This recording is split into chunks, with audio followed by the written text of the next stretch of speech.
Olá, amigos do Centro Espírita Lar do Amor. Bem-vindos ao nosso Evangelho no Lar, o encontro com Jesus. Como a gente sempre orienta, né? Porque a gente não sabe se está entrando alguém recentemente, né? Que conheceu a nossa casa. Então, a orientação é que seja escolhido um mesmo dia, um mesmo horário, para atender à espiritualidade amiga que nos visita nesse momento. Nossos guias, nosso anjo da guarda. Esse momento de estudo é um momento de muita luz no nosso lar. A espiritualidade sempre nos reporta essa informação. Então, que Jesus esteja conosco, nos orientando, nos acalentando, se nós estamos atravessando algum momento mais difícil, mais desafiador, e nos abençoando se nós estamos numa fase boa, de felicidade, de compaixão, de compreensão e de harmonia no nosso lar com os nossos familiares. Eu abri aleatoriamente aqui o livro Minutos de Sabedoria, do Torres Pastorino. A seguinte mensagem: para você subir na vida, 2 degraus existem de suma importância. São representados por 2 verbos, amar e servir. Jamais desanime na escalada dos valores da alma e procure em todas as circunstâncias amar e servir a todos e a tudo, para ajudar ao máximo o progresso do planeta que o recebe tão generosamente, auxiliando-lhe a evolução. Amar e servir, né? Hoje nós vamos estudar o capítulo 12, Amai os vossos inimigos. Nós vamos ler o item 1 ao item 4. Retribuir o mal com o bem. Aprendestes que foi dito: amareis o vosso próximo e odiarei os vossos inimigos. Eu, porém, vos digo: amai os vossos inimigos. Fazei o bem aos que vos odeiam e orai pelos que vos perseguem e caluniam, a fim de serdes filhos do vosso Pai, que está nos céus e que faz se levante o sol para os bons e para os maus, e que chova sobre os justos e os injustos. Porque, se só amardes os que vos amam, qual será a vossa recompensa? Não procedem assim também os publicanos? Se apenas os vossos irmãos saudardes, que é o que com se apenas os vossos irmãos... Se apenas os vossos irmãos saudardes, que é o que com isso fazeis para do que os outros não fazem, outro tanto os pagãos. São Mateus, capítulo 5, versículos 43 a 47. Digo-vos que, se a vossa justiça não for mais abundante que a dos escribas e a dos fariseus, não entrareis no reino dos céus. São Mateus, capítulo 5, versículo 20. Se somente amardes os que vos amam, que mérito se vos reconhecerá, uma vez que as pessoas de má vida também amam os que as amam? Se o bem somente o fizerdes aos que vos fazem, que mérito se vos reconhecerá, dado mesmo faz gente de má vida? Se só emprestardes àqueles que quem possais esperar o mesmo favor, que mérito se vos reconhecerá quando as pessoas de má vida se entreajudam dessa maneira para usufruir a mesma vantagem? Pelo que vos toca, amai os vossos inimigos, fazer bem a todos e auxiliai sem esperar coisa alguma. Então muito grande será a vossa recompensa, e serei filhos do Altíssimo, que é bom para os ingratos e até para os maus. Sede, pois, cheios de misericórdia, como cheio de misericórdia é o vosso Deus. São Lucas, capítulo 6, versículo 32 a 36.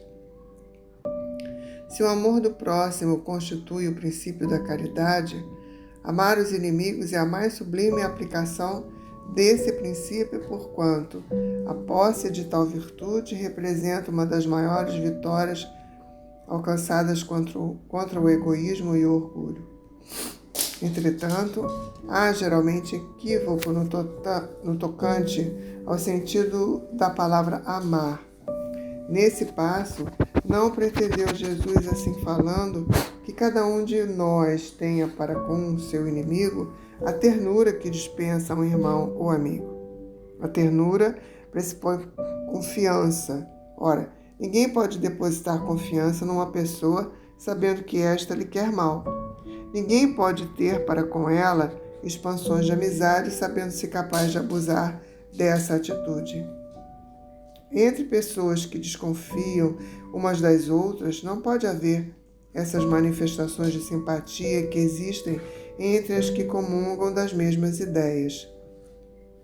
Enfim, ninguém pode sentir em estar com um inimigo prazer igual ao que sente na companhia de um amigo.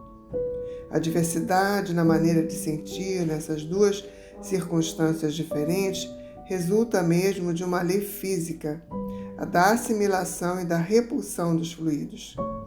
O pensamento malévolo determina uma corrente fluídica que impressiona penosamente.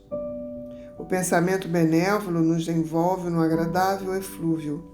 Daí a diferença das sensações que se experimenta à aproximação de um amigo ou de um inimigo. Amar os inimigos não pode, pois, significar senão que nenhuma diferença se deve estabelecer entre eles e os amigos.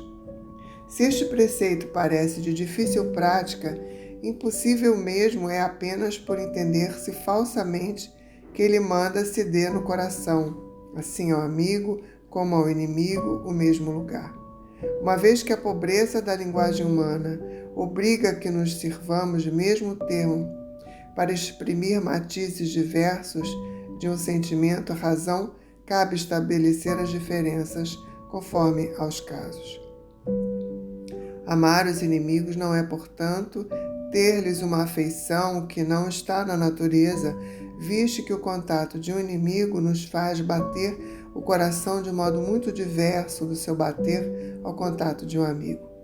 Amar os inimigos é não lhes guardar ódio, nem rancor, nem desejos de vingança. É perdoar-lhes sem pensamento oculto e sem condições. O mal que nos causem é não opor nenhum obstáculo à reconciliação com eles. É desejar-lhes o bem e não o mal. É experimentar júbilo em vez de pesar, com o bem que lhes advenha. É socorrê-los em se apresentando a ocasião. É abster-se, quer por palavras, quer por atos, de tudo o que possa prejudicar. É, finalmente, retribuir-lhes sempre o mal com o bem, sem a intenção de os humilhar. Quem assim procede preenche as condições do mandamento. Amai os vossos inimigos. Amar os inimigos é para o incrédulo um contrassenso. Aquele para quem a vida presente é tudo, vê no seu inimigo um ser nocivo que lhe perturba o repouso e do qual unicamente a morte, pensa ele, o pode livrar. Daí o desejo de vingar-se. Nenhum interesse tem em perdoar, senão para satisfazer o seu orgulho perante o mundo. Em certos casos, perdoar-lhe parece mesmo uma fraqueza indigna de si. Se não se vingar, nem por isso deixará de conservar rancor e certo desejo de mal para o outro. Para o crente e, sobretudo, para o espírita, muito diversa é a maneira de ver, porque suas vistas se lançam sobre o passado e sobre o futuro, entre os quais a vida atual não passa de um simples ponto. Sabe ele que, pela mesma destinação da terra, deve esperar topar aí com os homens maus e perversos, que as maldades com que se defronta fazem parte das provas que lhe cumpre suportar. E o elevado ponto de vista em que se coloca lhe torna menos amargas as vicissitudes, quer advenham dos homens, quer das coisas. Se não se queixa das provas, tampouco deve queixar-se dos que lhe servem de instrumento. Vou repetir. Se não se queixa das provas, tampouco deve queixar-se dos que lhe servem de instrumento. Se em vez de se queixar agradece a Deus a experimentá-lo, deve também agradecer a mão que lhe dá ensejo de demonstrar a sua paciência e a sua resignação. Esta ideia o dispõe naturalmente ao perdão. Bem sabe, além disso, que quanto mais generoso for, tanto mais se engrandece os seus próprios olhos e se põe fora do alcance dos dardos de seu inimigo.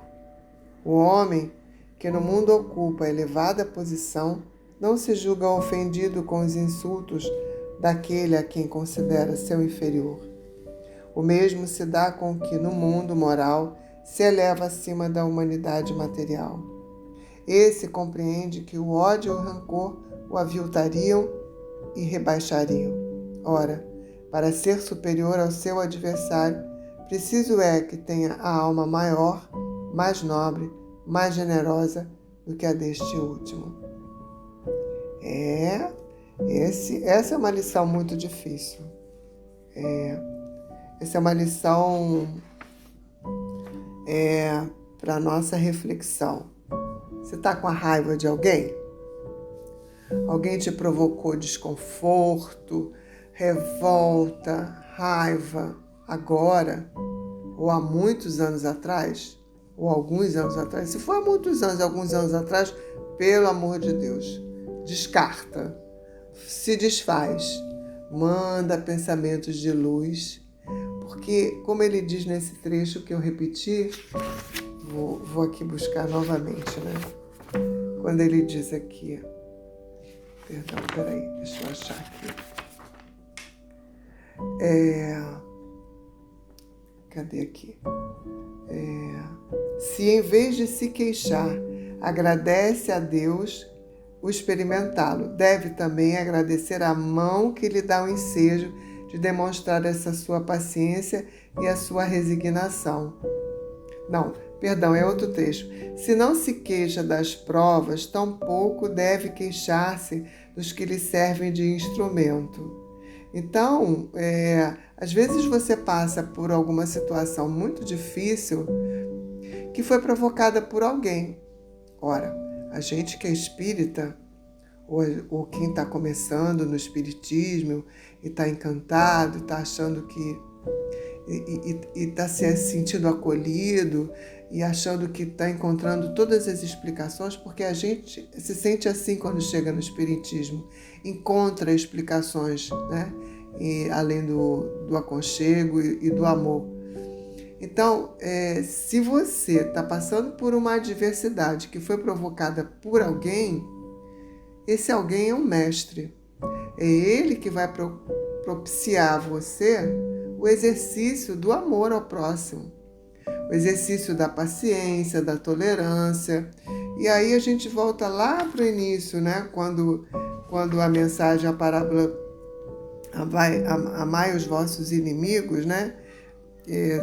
Que Mateus fala, quer dizer, amar é você não desejar, se você não desejar o mal, se você não tiver ódio pela pessoa, isso é maravilhoso, porque realmente seria hipocrisia, né?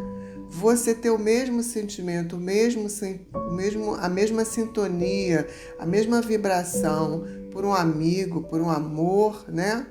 Por uma pessoa que você sente bem ao lado, do que por uma pessoa que você teve uma adversidade, ou você está tendo, né? Ou terá.